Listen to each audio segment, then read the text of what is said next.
নমস্কার বন্ধুরা, আশা করি আপনারা সকলে ভালো আছেন। আমরাও ভালো আছি। আমার কথা ব্লগে আপনাদের সবাইকে স্বাগত জানাই। তো আজ আমি রান্না করব ফুলকপি দিয়ে, আলু দিয়ে, টমেটো দিয়ে আর মশলা দিয়ে, আর তার সঙ্গে দিয়ে দেবো পনির। এই দিয়ে রান্না করব ফুলকপি আলু পনিরের ডালনা বা তরকারি। তো যাই হোক, দেখছেন এখানে আমি কেটে রেখে দিয়েছি ফুলকপি, আলু, টমেটো। আর এইখানে রেখে দিয়েছি আদা, জিরে, ধনে, লঙ্কার গুঁড়ো, কাশ্মীরি লঙ্কার গুঁড়ো আর একটুখানি ঝাল লঙ্কার গুঁড়ো। তো এই বাটিটাতে রেখে দিয়েছি। এইবার আমি একটু জল দিয়ে গুলে রেখে দেবো, যাতে আমার মশলাটা দেওয়ার সুবিধা হয়। ওই জন্য আমি আগে থেকে একটা বাটিতে এটা রেখে দিয়েছি। রান্না করতে সুবিধা হবে, কাজের সুবিধা, তা সেই জন্য আমি ওরকমভাবে রেখে দিয়েছি। আর এদিকে আমি তো কড়াই বসিয়ে দিয়েছি। আর কড়াইয়ে তো দেখতেই পাচ্ছেন গরম জল হচ্ছে, ফুটছে। ওই ফুটন্ত গরম জলের মধ্যে আমি কপিগুলোকে দিয়ে দিলাম। কিন্তু আমি কপিগুলোকে যে অনেকক্ষণ ধরে ভাপাবো তা না, ওই ফুটছে। এবার আমি কপিগুলোকে কিন্তু আমি নামিয়ে ফেলবো। আর এদিকে আমি কড়াই বসিয়ে দিয়েছি, দেখুন। আর কড়াইয়ের মধ্যে তো তেলও দিয়ে দিয়েছি। আর তেলটা তো গরম হচ্ছে, দেখতেই পাচ্ছেন। আর তেল আমার বেশ ভালোই গরম হয়ে গেছে। আর এইবার আমি ওই যে কেটে রেখেছিলাম আলুগুলো, সেই আলুগুলোকে দিচ্ছি। তা আলুগুলো আমার কিন্তু সব এখানে দেওয়া হয়ে গেছে। এইবার আমি আলুগুলোকে একটু ভাজা ভাজা করব। তা দেখুন বন্ধুরা, আমি কিন্তু আলুগুলোকে ভাজা ভাজা করছি। আর তার মধ্যে আমি দিয়ে দিলাম একটুখানি নুন আর একটু হলুদ। আর নুন আর হলুদ যেই দিলাম, দেখতেই পাচ্ছেন রঙটা কত সুন্দর হয়ে গেল আলুর। আর এখানে আমার আলুগুলোকে কিন্তু লাল লাল করে ভাজাও হয়ে গেছে। আর অন্য জায়গায় আমি তুলেও নিলাম। তো এই ভাজা আলু অন্য জায়গাতে আমি তুলে নিলাম। আর এইবার আমি ওই সেদ্ধ করা যে কপি, সেইটাকে আমি কড়াইয়ের তেলের মধ্যে দেব। তাই এদিকে আমার তেলটা গরম আছেই। তো ওই তেলের মধ্যে আমি কপিগুলোকে ছেড়ে দিলাম। তা কপিগুলোও কিন্তু আমার একটু ভালোভাবেই ভাজা ভাজা হবে, দেখতেই পাচ্ছেন। আমি বেশ লাল লাল করে কপিগুলোকে ভেজে নিয়েছি। কপিতে কিন্তু আমার আর নুন আর হলুদ দিতে হলো না। ওই তেলের মধ্যেই নুন হলুদটাতেই কপিটাও হলুদ হয়ে গেছে। তা কপিও কিন্তু আমার এখানে ভেজে অন্য জায়গায় তোলা হয়ে গেছে। আর কড়াইয়ের মধ্যে এইবার আমি দিয়ে দেবো ফোড়ন। তা ফোড়নে দিয়েছি দেখুন জিরে, তেজপাতা, একটা শুকনো লঙ্কা, আর আমি দিয়েছি গোটা গরম মশলা। তা এইগুলো দিয়ে এইবার তো একটু নাড়াচাড়া করব। তা আমি এইগুলো দিয়ে একটু নাড়াচাড়া করছি, যাতে ফোড়নটা আমার ভালো সেন্ট বেরোয়। তা ফোড়নের তো সেন্ট বেরিয়ে গেছে। এইবার আমি গোটা যে টমেটোটা রেখেছিলাম ওটাকে কেটেছি, দিয়ে দিলাম তেলের মধ্যে। তা তেলের মধ্যে আমি দিয়ে দিলাম। এবার টমেটো বেশ ভালো করে ভাজা হচ্ছে, দেখুন। তা টমেটো আমার ভাজা হয়ে গেছে। এইবার আমি দিয়ে দিলাম ওই যে দেখিয়েছিলাম জিরে, আদা, লঙ্কা, সব গুঁড়ো মশলার যে আমি জল দিয়ে রেখেছিলাম, সেই মশলাটাকে আমি এবার দিয়ে দিলাম।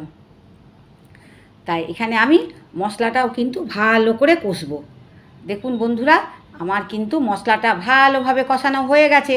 আর আমি আলুগুলোও দিয়ে দিয়েছি, আলু দিয়েও কষানো হয়ে গেছে।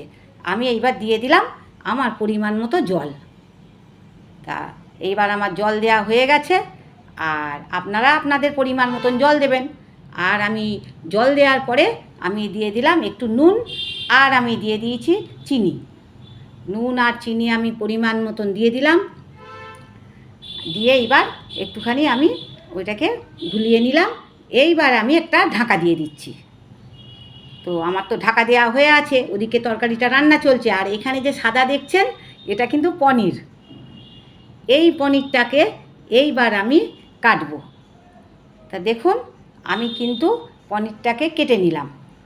তো পনির আমার কাটা হয়ে গেল। এইবার আমি পনিরের তো ব্যবস্থা করতে হবে। ওদিকে আমার কিন্তু কড়াইয়ে তেল আমার বসানো আছেই। তো পনির আমার কাটা হয়ে গেছে, কড়াইয়ে আমার তেলও দেওয়া হয়ে গেছে, পনিরটাকে আমার ভাজতেও দেওয়া হয়ে গেল। তো পনির আমি এইবার একটু ভাজা ভাজা করছি। তো পনির আমার প্রায় ভাজা হয়েই গেছে। পনির তো আর অনেকক্ষণ ধরে আমি ভাজবো না। তো পনির আমার বেশ লালচে রঙ এসে গেছে। এইবার আমি পনিরটাকেও আমি তুলে রেখে দিলাম। তো পনিরও আমি ফুলকপি যেখানে রেখেছি যে থালায়, সেই থালার মধ্যেই আমি পনিরটাকে আলাদা করে রেখে দিলাম। তো বন্ধুরা দেখতেই পাচ্ছেন পনির আর ফুলকপি ভাজা। আর এদিকে তো আমার তরকারি ফুটছে, আলুর তরকারিটা। তো ওই ঢাকাটা এবার আমি খুলে দিলাম। দেখুন আমার আলু কিন্তু সিদ্ধ হয়ে গেছে, আলু আমার সেদ্ধ হয়ে গেছে। এইবার আমি দিয়ে দিচ্ছি দেখুন পনির আর ফুলকপি ভাজা। পনির আর ফুলকপি ভাজা এবার আমার দেওয়া হয়ে গেল ওই আলুর তরকারির মধ্যে।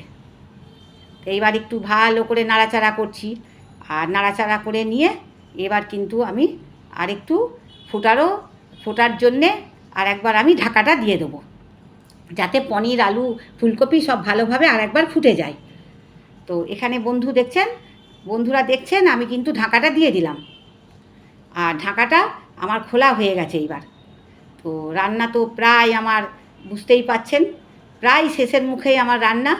কপি আলু আর পনির এ তো ভালোভাবে ফুটছে, আর এইবার আমি একটুখানি ফুটতেই দিয়েছি। আর এইবার আমি শেষ আমার রান্নার ফিনিশিং যাচ্ছে। এখানে একটুখানি ঘি আর একটু গরম মশলা আমি আমার সুবিধার জন্যে চামচে করে রেখেছিলাম। তা আমার দিতে সুবিধা হলো তরকারির মধ্যে, আপনাদের দেখানোও সুবিধা হলো। তো ওরকমভাবে আমি তরকারির মধ্যে এখন আমি দিয়ে দিলাম।